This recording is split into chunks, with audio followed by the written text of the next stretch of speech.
Now, legend has it that this particular villain is thousands of years old, as old as language itself, and his name is the grammar villain. You're familiar with this creature, I have no doubt about it. I know it from the emails I receive from students or the exasperated comments on Instagram. You know who he is. Now, I can see his work at play there. And have you ever asked yourself, grammar, all this grammar, so many damn conjugations, the verb tenses all sound the same. I need to learn every last bit of this grammar before I can even think about starting to speak with someone. Do these feelings sound familiar? Of course they do. This kind of panic over grammar is everywhere. But it's not your fault. This is the doing of one particular villain who I think has caused more misery and suffering than any other. And he is, of course, the grammar villain. He's the one who will remind you of every grammar rule that you haven't quite mastered yet.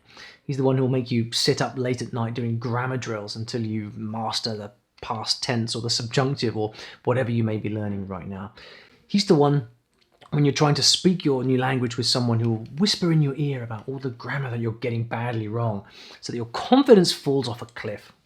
Now remember, the grammar villain's goal is to stop you ever learning your new language, and his tactics are devastating and highly effective.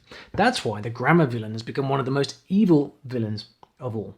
But how does he get away with it? Well, he knows that grammar in any language follows Parkinson's law. And Parkinson's law states that the size of the task will expand to fill the time available. In other words, there's always going to be more grammar to learn, and you're never going to master all of it.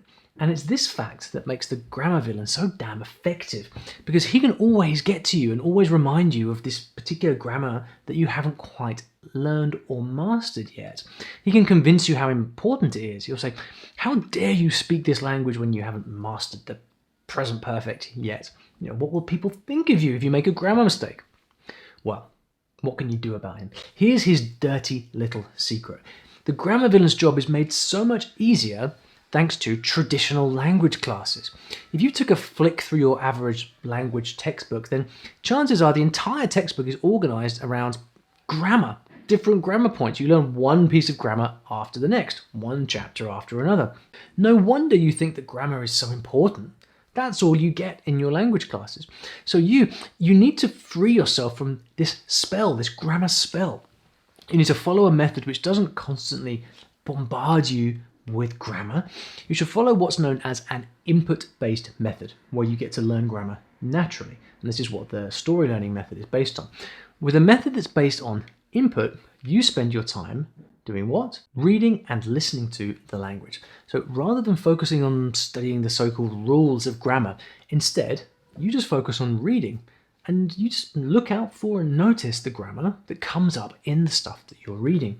Because if you do this enough, you gradually get to see how grammar works naturally, just like how native speakers learn the grammar of their own language. Think about it, children don't learn grammar from rules, they learn it naturally by listening to stories and reading books.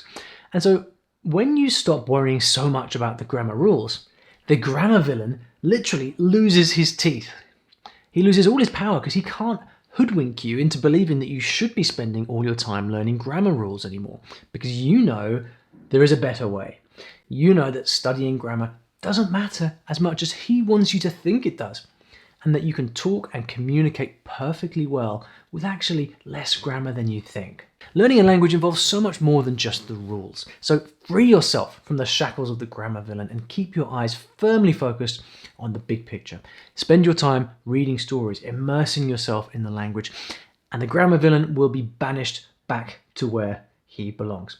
Now, have you met the grammar villain before? Has he got to you in the past? Leave me a comment below and tell me what happened to you. Then please like this video and subscribe to this channel if you want more like this.